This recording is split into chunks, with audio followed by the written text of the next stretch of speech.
this is what I'm going to start with. This can be, like I said, either be used as a place card, or it can be used as a small card, people like friends, neighbours.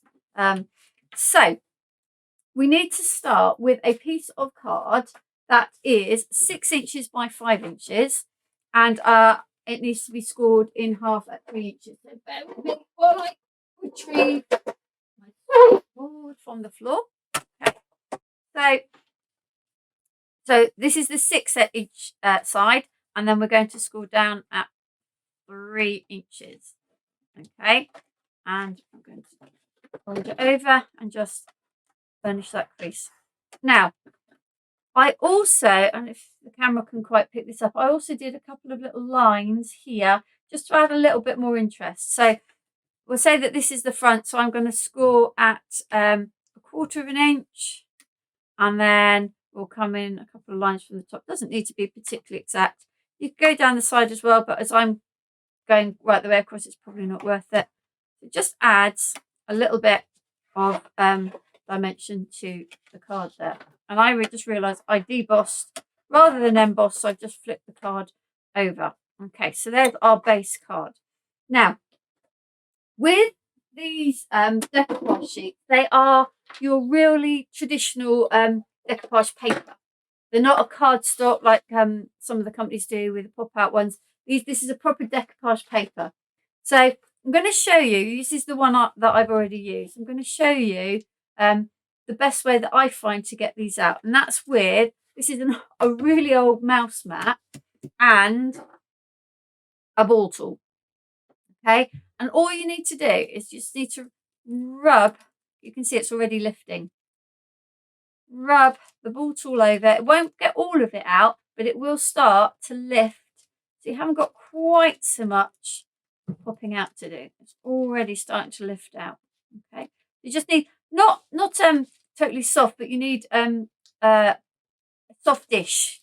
Like I say, a mouse mat consistency is perfect for this. And then this won't need too much because this is the base. See, that's pretty much come straight out. Now, I mean, the fact this is decoupage and it is pop out, you are going to get little bits. It's got to hold in at some point. So you will get these little bits. And I just use a small pair of scissors just to snip on the bits that hold. Okay. So again, I'm going to cut around that so I can see which bit's being caught. And it is literally just that little bit up by the flame. I'm just going to snip that off. And then we've got one little bit here. And snip that. So that's piece 2. So that will be the next piece to go on. This piece here is piece 3. And again, I'm just going to snip away some of this excess. I can see what's caught and what's not. So we've got a little catch just there. In fact, oh no, not just there. It's that one there. Okay. So they do look quite fiddly to pop out, but actually if you run your ball tool over them, pretty much they're going to pop themselves. That's layer 3. And then here, let's see what we've got. Oh, just one little bit stuck in there. Sometimes just wiggling helps as well. And if not, just get in with your scissors. There we go. So that's all 4 pieces of that particular decoupage out. Okay. So I will now assemble that. Now the base I always leave quite flat. You don't need to shape that, and you can see it isn't card, but it is that quite sort of thick, shiny type of paper that we sort of know from sort of our traditional decoupage. I'm going to use 3D glue gel, and I'm going to use my bone folder to just shape this. So literally, because it's this paper, it shapes really easily. You just need to slightly tease it with your bone folder. Okay, that's going to be layer 1. And then again, a little bit with layer 2.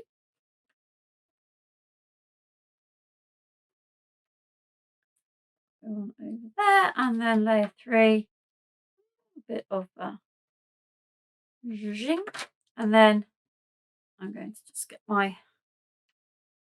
and using glue gel with a syringe is really the way to go when you're doing decoupage like this, because first of all you need to find one that's not globbed up. Oh, is that going to come out now? No, let's find one that's not glued up. Okay.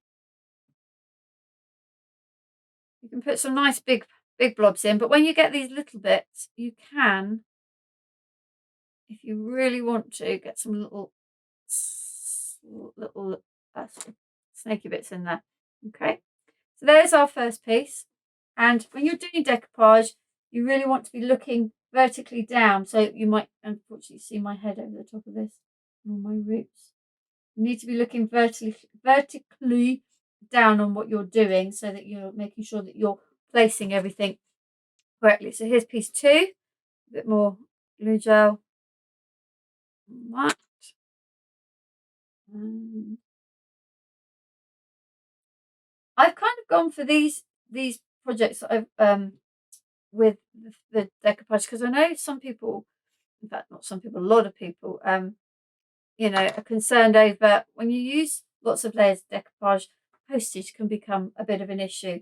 So these are the sort of projects that you don't need to post, that are perfect for this kind of decoupage. Now I'm not going to sit and faff with this too much, because it does need to dry before I would use it anyway. So I'm going to put this one, this beautiful candle one, to one side to dry.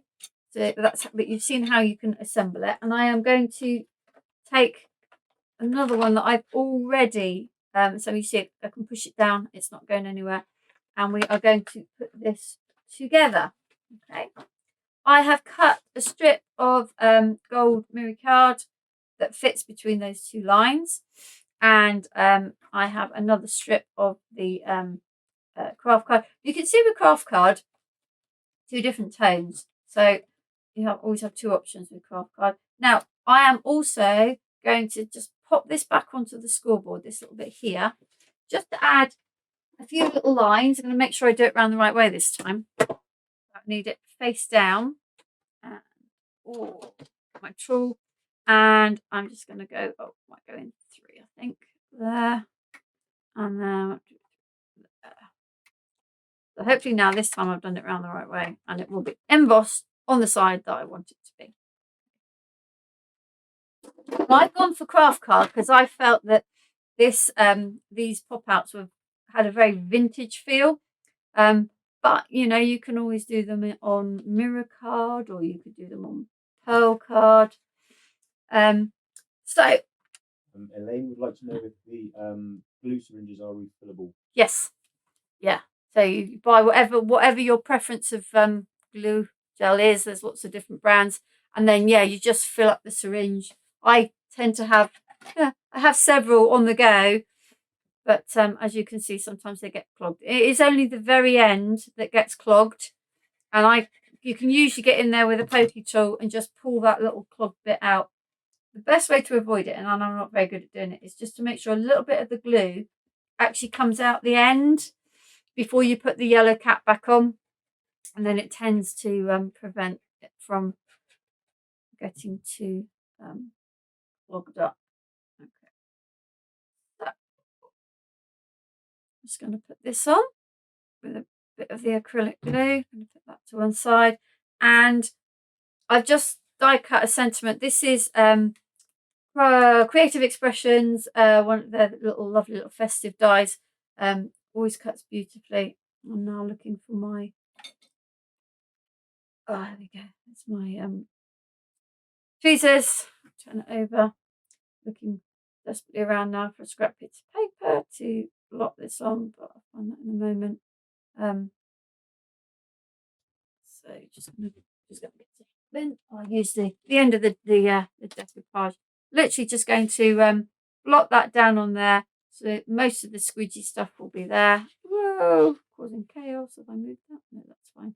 And then turn it over, and yeah, so there is our first very easy, very simple but effective card, and a perfect way to use these little decoupage pieces. again, like I said, you don't have to have a sentiment. You could just put somebody's name on, and then, because hopefully this year we will actually be able to have people round for Christmas. Won't it be lovely?